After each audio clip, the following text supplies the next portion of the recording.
ये skill development ये सिर्फ पेट भरने के लिए, जेब भरने का कार्यक्रम नहीं है। ये हमारे गरीब परिवारों में एक नया आत्मविश्वास भरना और देश में एक नई ऊर्जा लाने का प्रयास।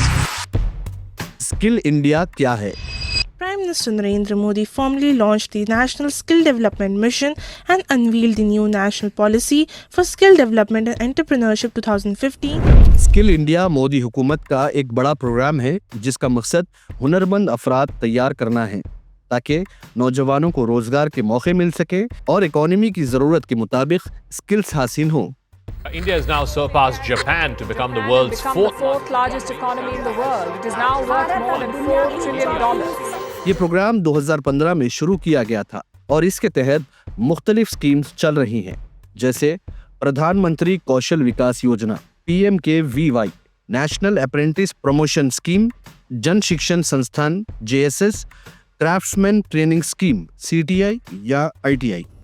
इस प्रोग्राम का मकसद ये है कि नौजवानों को इंडस्ट्रीज और टेक्नोलॉजी की दुनिया के लिए तैयार किया जाए, खास तौर पर डिजिटल, नई टेक्नोलॉजी और एमर्जिंग सेक्टर्स के लिए। मिसाल के तौर पर हुकूमत के मुताबिक 2025 तक 27 लाख नौजवानों ने ट्रेनिंग हासिल की।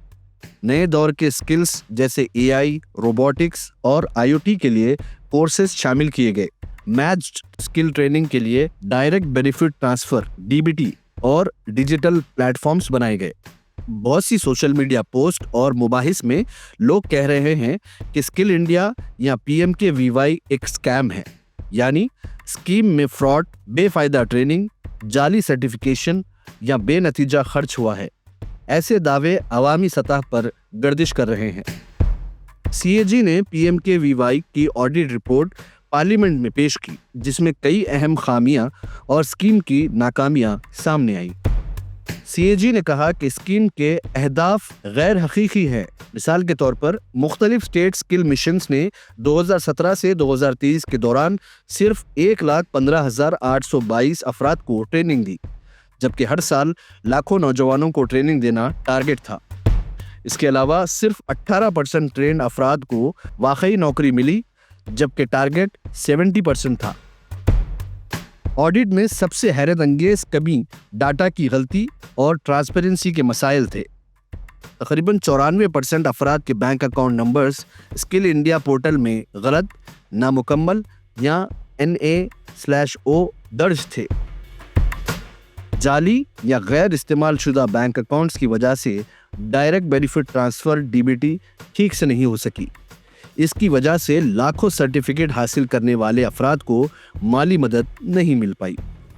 CAG ने हकीकत में दर्ज ट्रेनिंग सेंटर्स को चेक किया और पाया कि कई ट्रेनिंग सेंटर्स असल में बंद थे, वहां ट्रेनिंग हो ही नहीं रही थी, मगर डिजिटल सिस्टम में एक्टिव दिखाए जा रहे थे। एक ही तस्वीर कई मरतबा मुख्तलिफ लोगों के लिए अपलोड की गई थी। कुछ ट्रेनिंग पार्टनर्स या तो मौजूद ही नहीं थे या फिर एक्सपर्ट्स मुकर्ररा मयार के मुताबिक नहीं थे। रिपोर्ट में यह भी बताया गया कि फंड्स की गलत तकसीम हुई। कुछ स्टेट्स में फंड्स का इस्तेमाल गलत तरीके से हुआ और कहीं बहुत कम हुआ। डेटा मैनेजमेंट सिस्टम कमज़ोर था, जिसकी वजह से पैसा हासिल करने वालों की सही मालूमात मौजूद नहीं थी। इंडस्ट्री डिमांड के साथ हम आहंगी नहीं थी। CAG ने कहा कि स्कीम की ट्रेनिंग अक्सर लेबर मार्केट की हकीकी डिमांड जैसे फील्ड लेवल नौकरियों के तकाजे के मुताबिक डिज़ाइन ही नहीं की गई, यानी बहुत से स्टूडेंट्स वो स्किल सीख रहे थे जिनकी हकीकी नौकरियों में ज़रूरत ही नहीं थी। स्किल इंडिया पर CAG रिपोर्ट का खुलासा ये है कि गलत बैंक अकाउंट्स में पैसा डाला गया, बहुत सी बेज़ाब्तगी पाई गई और ट्रेनिंग सेंटर्स के जाली रिकॉर्ड सामने आए। इंडस्ट्री डिमांड के मुताबिक ट्रेनिंग नहीं दी गई, फंड ज़ाया हुआ। कोई भ्रष्टाचारी मेरे बगल में बैठ करके मेरा ताप सहन नहीं कर सकता है। चारों तरफ एक ही गुंज है, करप्शन क्विट इंडिया, यानी भ्रष्टाचार इंडिया छोड़ो। सवाल यह है कि मोदी जी दावा करते हैं कि उनकी हुकूमत में कोई घोटाला नहीं हुआ, तो फिर ये क्या है और इस पर अनभक्त क्यों खामोश है?